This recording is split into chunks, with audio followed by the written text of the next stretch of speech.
Bonjour et bienvenue à la critique exigeante. Donc c'est une courte vidéo parce que le temps me manque, mais j'avais envie de parler de Super Smash, de la série Super Smash Bros. Parce que Super Smash Bros Ultimate sort très bientôt. J'espère pouvoir d'ailleurs sortir la vidéo avant qu'il sorte. Encore une fois, avec peut-être un angle de vue différent, c'est le fait que, bien que je suis conscient qu'il y a de la hype pour ce jeu-là, enfin il y a de la hype pour chacun des Super Smash, parce que c'est quand même des jeux qui ne sortent pas très souvent, habituellement un par génération de console. Mais n'empêche que je trouve que la série de Super Smash Bros, un peu comme toutes les séries de combat en fait, donc c'est pas particulièrement par rapport à elle, hein, tous les jeux de combat je trouve qu'on pourrait leur adresser la même critique, c'est que c'est une série qui vieillit pas très bien. Et ça c'est valide pour tous les jeux de combat. On s'entend que j'ai passé beaucoup... Quand Super Smash Bros 64 est sorti, c'était une révolution, j'ai passé vraiment beaucoup trop de temps à y jouer. Quand Melee est sorti sur GameCube, j'ai passé encore trop de temps à y jouer. Quand Brawl est sorti par contre, je vous dirais que j'ai senti...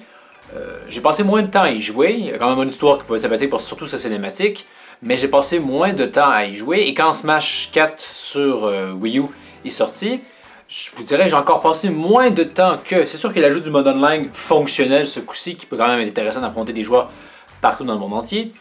Mais n'empêche que l'engouement était moindre. Et Super Smash 5... Si ce n'avait pas été d'un ami, que je salue d'ailleurs, qui voulait vraiment que je l'achète pour qu'on puisse jouer ensemble, probablement que je ne l'aurais pas acheté. Parce que Super Smash, comme toute série de combats, je trouve que ça a de la difficulté à se renouveler. Parce que ça ne se renouvelle tout simplement pas. Le gameplay peut être un petit peu affiné, il y a des éléments assez... pas anecdotiques, mais de l'ordre du détail.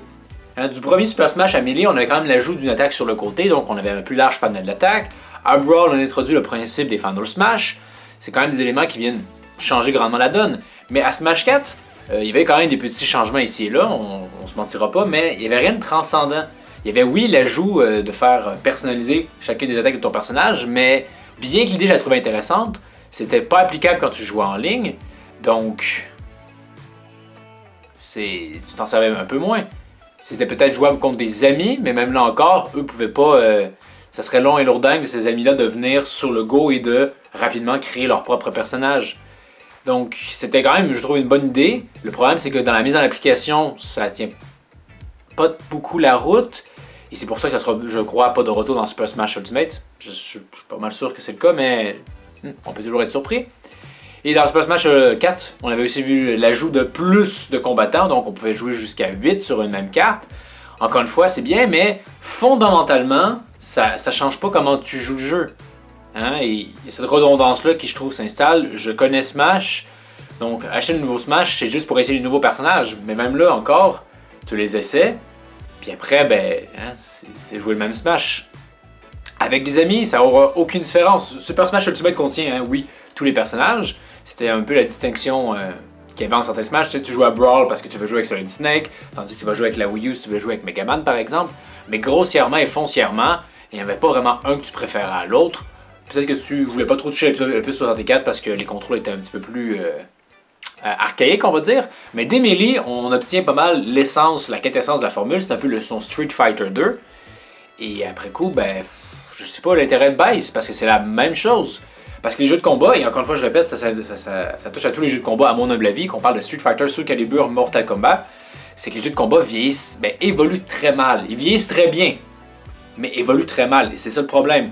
Street Fighter 2, c'est encore un excellent jeu de combat, encore joué à ce jour, mais quand tu joues à Street Fighter 5, ben c'est pas si différent que ça. Tu as relativement une expérience très similaire. Et oui, on pourrait dire que c'est valide pour beaucoup de jeux, mais les autres genres de jeux, habituellement, gagnent beaucoup avec les avancées technologiques. Il suffit de regarder par exemple God of War ou les Zelda, ou même hein, les jeux de Mario, etc. Le jeu de combat, c'est moins le cas. Hein? Graphiquement, c'est pas si important que ça. Ce qui compte surtout, c'est le gameplay qui habituellement est relativement rapidement fonctionnel. Hein? Comme par exemple, des Melee, c'est fonctionnel. Donc après coup, tout ce qui est vraiment différent, en fait, c'est des graphismes plus beaux, mais ça change pas tellement la donne. Plus de personnages, mais ça change pas fondamentalement ce que tu fais, tu joues quand même de la même façon. Et également aussi de nouvelles arènes, mais encore une fois, il n'y a pas une si grande différence que ça. Par exemple, dans Super Smash Ultimate, il y a un mode histoire, je ne sais pas trop c'est quoi l'histoire, mais je ne sais pas trop c'est quoi le but de tout cela, mais on s'entend que ça va être la même chose, hein. Tu vas faire les mêmes combats dans la même façon de jouer. Donc éventuellement, ben, le gameplay, même s'il vieillit bien, parce qu'il est toujours aussi efficace, ben, fait le tour. L'élément de nouveauté n'est plus là, t'as envie de passer à autre chose. Et je le répète, c'est valide pour tous les jeux. Hein. Mortal Kombat, si Midway a fait faillite, hein, c'est aussi parce que la série, elle n'arrivait plus à se renouveler. Mais c'est normal, c'est très dur pour une série de combats. De la même façon, Street Fighter, hein, avant le 4, il avait quand même pris une sacrée pause.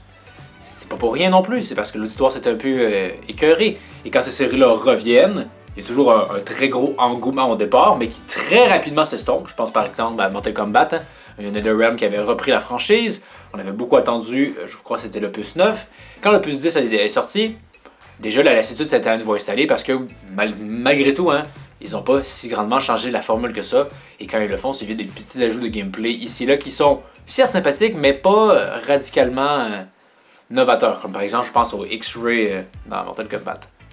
Donc, bien sûr que je vais quand même jouer à Super Smash Ultimate quand il va sortir. Je me dis, je vais l'acheter. Faudrait bien que j'essaie de rentabiliser ça, mais je sens qu'il va falloir que je fasse un effort de... Parce que c'est la même chose que je connais depuis maintenant Melee. Il n'y a pas grand changement. Oui, hein, il y a des micro-changements qui sont plus applicables à des gens qui vont à fond la caisse dans le e-sports.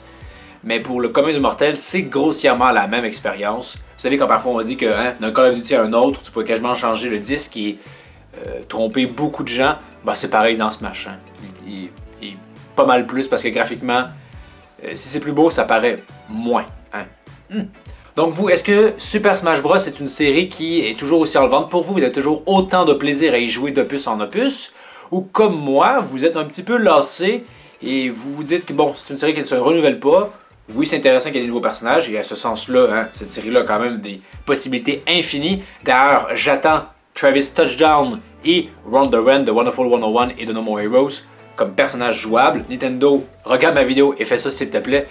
Fais ça et je vais faire une autre vidéo qui va dire que Super Smash est la meilleure série au monde. Hein? Merci d'avoir regardé la critique exigeante. N'hésitez pas à aimer, partager, aimer la vidéo. Et la semaine prochaine, on va se retrouver pour une vidéo comparative entre le manga Dragon Ball Super et l'anime Dragon Ball Super parce qu'on a enfin rendu un moment d'égalité entre les deux. Donc je pense que ça pourrait être intéressant de le faire.